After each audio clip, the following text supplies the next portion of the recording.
we have to begin with the Bill Belichick to UNC story. And I know that you're dying to talk about this. So usually I do the kickoff, but I want you to do the kickoff for Belichick to UNC tonight, Justin, because this is a big story and a surprise. It's a really big story. I mean, in one way, it's so Belichick because like when everybody thinks he's gonna zig, he zags, right? But also in another way, I just can't wrap my mind around it quite yet. It's going to take some time to settle in. I mean, look, I think this is a guy who obviously, was still looking to coach. I think it's kind of a little crazy. I can't say I disagree with it, but I think it's crazy that, he weighed out all of his options and figured that, there really wasn't going to be a suitor in the NFL that kind of fit his needs and his wants, and to return. I mean, I think it's just so interesting. And not only that, I think the fact that him going to college within itself is its own animal, but the fact that he chose North Carolina, I just think it's such a random place to go to. I mean, look, I get it. They're in the ACC. He's got an opportunity to kind of to build a legacy for him there. It's a little less competitive than hopping into like the SEC, or like the Big Ten, whatever it is. But I'm just shocked. The whole thing shocks me. I think that probably signifies that he's done with the NFL, right? He's no longer. He's 100% done. He's done with the NFL. He's not, he's not chasing after some of those records that I think we all thought he'd come back and catch. I think, and I think there was a couple of good landing spots that could have been opening up in the NFL. And I'm actually just really shocked that he didn't wait another month or two and try to see what his options could have been to return to the league. It sounds to me like he made a conscious decision to go to college football and that the NFL just wasn't in his cards. We've said it, Justin. I've said it from day one, which is Bill Belichick's market and Bill Belichick's desirability to NFL franchises is not what some people said that it was. Yeah. And that is based on a couple different factors. Look at his age, right? He's 73. That's a factor. Yeah. His drafts. Look at how he's drafted the last 5 years. You're going to give that guy the keys to your franchise if you're an NFL owner, and the drafting has been horrible, abysmal in New England. Look at what he did to Mac Jones. Look at the Matt Patricia, Josh McDaniels thing. Look at the way this team played on the field. Let's not forget it. They were sloppy, mistake-prone, undisciplined. This was not the Bill Belichick that we knew for 20 years, the last 3 or 4 seasons. Look at his press conferences. Okay, that's who you want to be the face of your franchise, connecting with your players in 2024 in the NFL. Add it all up, and he is no longer the commodity I think that some people think he is. That said, I am still a little surprised that some owner, desperate owner, didn't make a bad choice and bring him in. But the reality is, if you really whittle it down, the market for Belichick was a lot smaller than we thought it was. And it doesn't look like it was in the cards. And I agree with one thing you said, which is why not wait a month or two? And I think there's 2 reasons for that. One is because he doesn't think it's going to change anything. And 2 is maybe he just really wants to get back to coaching football. Yeah, maybe he does. The other thing that I didn't mention at the beginning that I have to say is part of the reason why I'm a little confused now is because I think about how college sports in general, but in particular college football has changed over the last couple of years now, right? I mean, does Bill Belichick, a couple of things that just strike me as so odd and out of sorts that Bill Belichick is now going to have to put up with in today's college game, right? Right. So let's start with just the recruiting aspect of it. I mean, and this is something that obviously has always been a part of college football, but can you see Bill Belichick traveling across the country, kissing the behinds of parents and 18-year-old kids? To me, I can't see that happening whatsoever. The other thing is you talk about now the different, not only the NIL deals, the money that's coming to college football, right? Can you see him sitting down with 18, 19-year-olds who are trying to negotiate top dollar deals for themselves and try to squeeze the most money? I mean, you talk about the transfer portal now. The ability, it's a lot easier than it used to be for kids to move around programs and shift things around. Like, can you imagine him trying to convince a 19-year-old kid to come in and join him, or trying to convince a 20-year-old kid that he should stay? Like, Belichick, it just does not seem like the type of move or even just the situation that Belichick would be interested in. I think college football is just a whole new animal now, and it doesn't strike me as a fit for who Bill Belichick is as a coach. So you're saying that you think that college, just in general, college athletics is just a bad fit Yeah, for I think college football has gotten a recent injection of all the things that Bill Belichick disliked, I think, Yep. doing at the NFL. That's perfectly said. Yep. And when I think about that, I think about the fact that Bill Belichick hated to do that. I mean, he had to grind his teeth and barely scrape by doing that with superstars, the best players in the world, full-grown adults, guys in their 20s, 30s.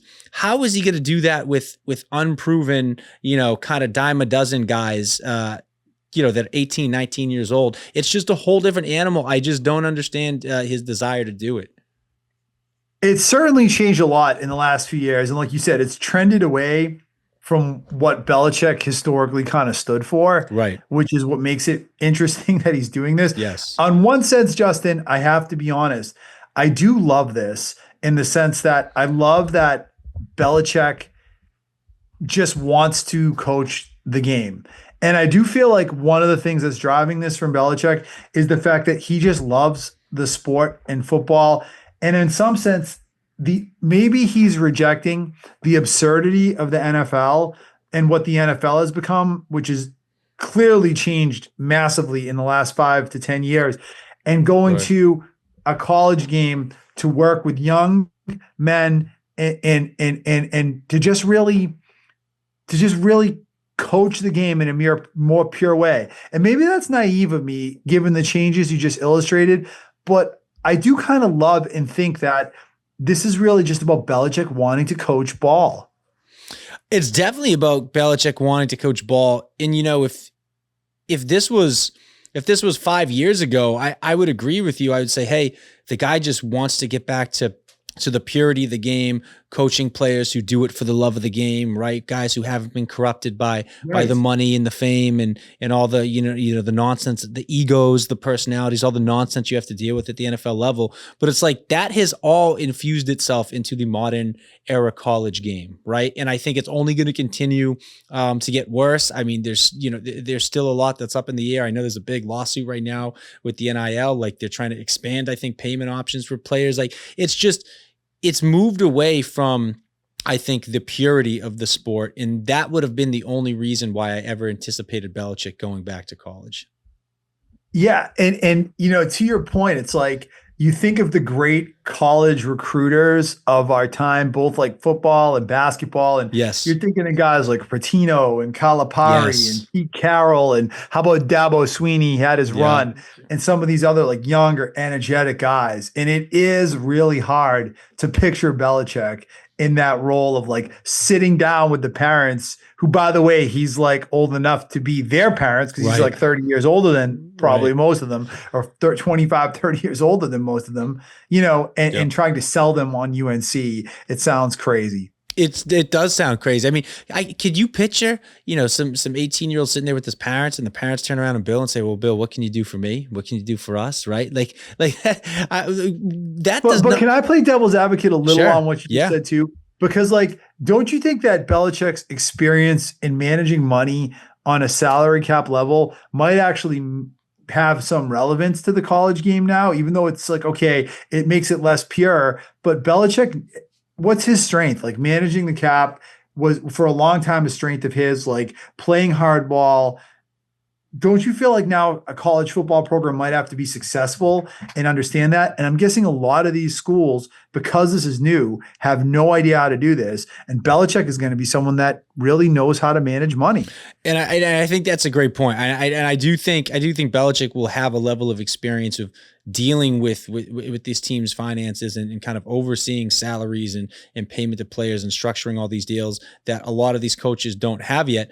But I also I just see that as like potentially causing issues as well. You hear all these stories about players just leaving programs trying to chase the biggest contract, right? I mean, it's all about who can pump the most money. I mean, Dave Portnoy's been all over the internet talking about the money that he put up to bring the Michigan quarterback in, and it's like, you hear all these stories, and it's like, does Belichick strike you as the type of guy who's going to just absolutely, empty the clip for some 18-year-old like coming out of high school? Or is he going to be the one who's trying to take a practical approach going, look, if I give this guy this money, I mean, I don't have the money to spread throughout the rest of the roster, right? But nowadays it's all about landing that number one quarterback prospect, that number one like prospect at their position, right? And those guys want big money. They want top dollar. So right. I think he's just going to be at odds, like his philosophy and even the expertise he has,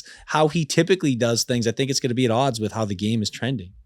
And wasn't that really his undoing one of his undoings in New England? Yes. Was his unwillingness to shift towards like that investment in like skill position and explosive players on both sides of the ball, especially on offense, quarterback, receivers. And right, you look at the college game now, and that is such a huge part of the college game. Is Belichick going to be able to keep up with that shift? Is he going to be the same stingy, controller of the purse strings in North Carolina that he was in New England? And is that going to work at the college level? Exactly. Justin, what do you think about the actual pick of UNC? Like of all the places he could go, I kind of love it because I'm going to give you a couple of reasons why. And it's not just my wife is an alum and I kind of root for them. But how about this?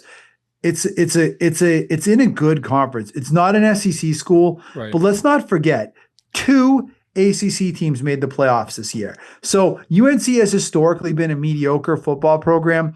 There is a path for them to become a bigger program. Florida State has been a consistently good program. Clemson recently out of the ACC was a terrific program that was right up there with everyone for a few years. Yeah, I think the pathway is there for a school like UNC to get there. It's a terrific place to live, terrific campus, good conference. I think we'll have a lot of appeal to young players because of that. I kind of like the pick in that sense. What are your thoughts? I think you make a compelling argument for why it's a good fit and why it'll be good for the sport and for the college landscape. I mean, I guess I'm still surprised that if he was going to go down to the college level, that he wouldn't take over a top tier program. And I know for the reasons you just illustrated, right, there are benefits with not going to a top dog in the SEC. And maybe that's what he was looking for. Or maybe they don't want him. Like you got to look at this from UNC's perspective too. Like if you're a middling Division I program, this is the kind of radical move, right, that you have to make to take that step up. And if I'm UNC, I'm looking right at what just happened in Colorado the last couple years, right? And bringing in Deion Sanders and what that did for that program. And if I'm UNC, I'm thinking that. I'm saying I'm bringing in Bill Belichick. That's my ticket to instant credibility nationally.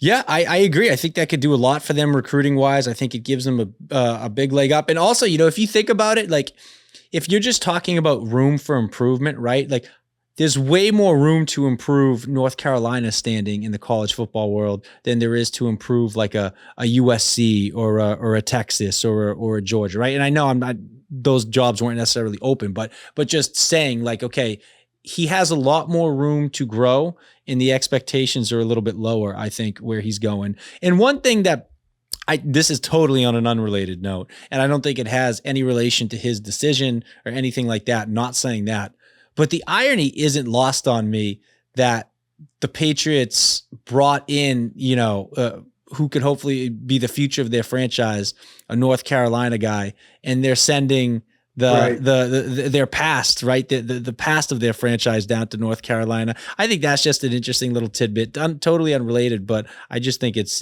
interesting. Coincidence. Yeah. It's kind of like oddly coincidental. Right. But the point it does make is there have been some terrific players that have gone through that UNC program. So it's not like he's going to like a backwater place. Like this is a place that a football program that I think he could potentially really develop to being a top program if things go well for him. I agree. And, I'm curious because we haven't really touched on this yet, right? And you wonder about how burnt that bridge is between Belichick and maybe the Patriots organization, and what communication or if influence, if any, there still is there. Any sort of line, like any sort of line of communication between the two entities. But you wonder, like, would Belichick being in college and having a better pulse on the college game, the players coming out of college, like the current landscape, like, wouldn't the best case possible be like for him to still have a good relationship with the Patriots? Because couldn't he kind of help create what was in place for so long between like Nick Saban and him, that like dynamic where like he had his inside guy, you can't tell me he wasn't getting, he didn't have his ear to Nick Saban and just kind of, taking it all in, soaking it all in. Like, couldn't you see in a world where like it could be good for the Patriots to have somebody like Belichick at the college level, kind of helping them maybe when it comes to like drafting and picking up undiscovered talent out of college, stuff like that? It could be, but that bridge is totally burned. That's just like never going to happen. Right. And the irony of what you're saying too is like whenever Belichick got that kind of back pipeline on guys, especially the last couple of years, a lot of those guys ended up not being very good anyways, true. right? Yeah, very including true. Mac Jones, let's not forget, and Nick Saban, a Nick Saban player. I want to get back a little bit to the NFL, Justin, and look at this from the other side. When we talk about the Belichick market being so small, who are the teams that should be in on Belichick? And let's just say this to start. There are 3 teams in this league that do not have coaches. And Bill Belichick is completely a free agent right now. And there is nothing holding back any one of those 3 teams from going to Bill Belichick and hiring him tomorrow to be their head coach. And yet none of those 3 teams are interested in him. I think that right there is like a canary in the coal mine, if you will, about Belichick's market value. But I'm talking about the Jets, Bears, and the Saints. None of them interested in Belichick. The Browns, he's not going there, right? The Jaguars, we've talked about. Mm-hmm. The Raiders, I think, are a nightmare. Philly, Sirianni is not going anywhere. Dallas is a salary cap nightmare. $100 million tied up on a receiver and a quarterback. There's no way he's going to take that job. I see 3 teams that I'm surprised aren't more interested in Belichick. The Giants, the Bills, and the Bengals. Mm-hmm. Who do you think, Justin, should be in on Belichick? Well, I think with that last one, you hit the nail on the head. And, I think I mentioned this either last week. You said the Bengals a few weeks ago. I love the Bengals. I love the Bengals as a landing spot for him. I thought it would have been a perfect fit. Me, I'm a big Joe Burrow guy. Love Joe Burrow. I think he would have been great not only to come in kind of add that defensive element to that team that team so desperately needs. But I think he also would have been a good fit because that team is going to find themselves in a little bit of a salary cap bind. And I think having, Joe Burrow got this big contract. They got a bunch of guys they need to pay. Jamar Chase hasn't been paid yet. A bunch of guys they'd like to be able to keep. I think Belichick would have been the perfect guy to come into that situation and take control of that organization and help them, right the ship. Obviously, that ship has sailed. But I agree. I think the Bengals would have been a great choice for him. I understand, why someone like Chicago is not in on him, right? Because Chicago is looking for like a Ben Johnson, like a type, like a McVay type, like a young, I think good, brilliant offensive mind to come in and pair with Caleb Williams. So I understand why they weren't interested. Dallas, I wouldn't be interested if I was him. I wouldn't want to coach under Jerry Jones. But yeah, I think you're right. I think the Giants, the Bengals, and who was the third one? Did you say? You say Buffalo? Buffalo. Yeah. I think those would have been three good spots for him. But again, I think Can I give you the problem I see with each of those 3? Yeah. Because I tried to think of it. I'm like, why aren't those 3 teams interested in Belichick? The Bengals are a historically cheap franchise. Yeah. There's no way they're paying Bill Belichick's salary, 20 or 25 million. Like Belichick's not going to go somewhere to work for peanuts. Right. Even if his performance hasn't been quite what we expect from him the last few years. They're not paying Bill Belichick $20 million a year. No freaking chance. This is the franchise that kept Marvin Lewis for a decade without winning a playoff game. Yeah. So that's that. So that's the problem with the Bengals. The Bills are still winning with Sean McDermott. Right. and I don't think he's going to get fired this year. So I think that's the problem. Like the Bills are still very much alive. The Giants, to me, make the most sense of all, to be honest with you. Of all the teams that I just named, they make the most sense. But maybe they're not interested. They've just had 10 terrible years. Do they want to give the keys to this thing to a 73-year-old guy after what they just went through and watch him go draft a defensive tackle with the number 2 pick this year? I don't think so. I agree. And honestly, if I was him, I don't think I'd be that interested in it either. I think it's the biggest rebuild. It's the most work. You got your biggest question mark. I mean, look, with the Bengals and the Bills, at least you know you have a franchise quarterback to work around, right? I mean, Right. With the Giants, you really have nothing. Like you have scraps on that roster to kind of work with and rebuild around, and you still got to hit in the quarterback, which is arguably the most important part. And you got to deal with a culture of losing that's kind of overtaken that Giants organization. I mean, they got their issues, and I think I just think it would have been the biggest reclamation project for Belichick out of the 3. It would have, but it would have also afforded him the opportunity to implement his own program. So yeah, I think for him in his ego and the way that he is, like, I think that would almost be something that would be appealing to Belichick. So I'm thinking that the Giants probably aren't interested in him because you know what I mean? Because if the Giants were interested in Belichick, I think Belichick would be interested in the blank slate that he could shape the way he wants. Yeah, I agree. I'm not convinced the Giants are ready to move on from Dable yet. Although whether they should be, that's a different question. I kind of weirdly think they're going to bring Dable back for another year and give him a chance to start from scratch without Daniel Jones. Right. But again, it's a big project. And look, at the end of the day, maybe they said, hey, we're not looking for a guy to come in here. Again, he's 73, right? Maybe they said, look, it's him to come in here and rebuild this entire program. That's a tall undertaking at this point. And maybe they just weren't ready to do that. Yeah, if you're the Mariners, you're looking at his last 5 drafts in New England and you're like, wait a second. We've just had a 10-year run of futility and we got the chance to rebuild. And we want to give the keys to this guy that just drafted Cole Strange and Tyquan Thornton. Yeah. Exactly. I mean, absolutely not. No way. That is, I get the trepidation. One other one, Justin. What about the Bears?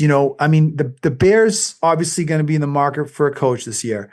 We just had a conversation a couple of weeks ago about how Trevor Lawrence and the Jaguars were a terrible fit for Bill Belichick because Lawrence and Belichick, everything Belichick stands for in terms of being like this iconoclast of these diva quarterbacks, Trevor Lawrence goes in opposition to that. Yeah. Couldn't you say pretty much the exact same thing for Caleb Williams and the Bears? Oh, I totally agree. And I mean, look, if you're the Bears, you're looking at what Bill Belichick just did with Mac Jones, right? And you got a guy in Caleb Williams who, they're struggling a little bit in year one. They had a defensive head coach. It didn't pan out. He lost the locker room. They essentially had a kind of dumpster fire of a rookie year for Caleb Williams. And I can see them saying, hey, we're not looking to bring in somebody like that who's defensive minded, not super forward thinking when it comes to, maybe his coaching and his approach. And look what he just did with his last quarterback that he brought in. So I could see them saying, look, we need somebody younger, somebody a little bit more with the times, somebody a little bit more offensive minded. And honestly, I just think it would have been a bad fit. I agreed. I would have been a bad fit. So that's what I'm saying, Justin, because we're going to move on in a second. But the take home from this conversation is if you really look critically at the market for Bill Belichick, and you consider his demands, right? He gave a 400-page plan to UNC of like what he wanted and what he's going to do. So you consider the demands, the cronies, the McDaniels and the Matt Patricias and the Mike Lombardis, his age, his performance the last 5. You add all that up and it doesn't, then all of a sudden you realize the market for him was razor thin from day one to begin with. And no one should be surprised that this might be his best option.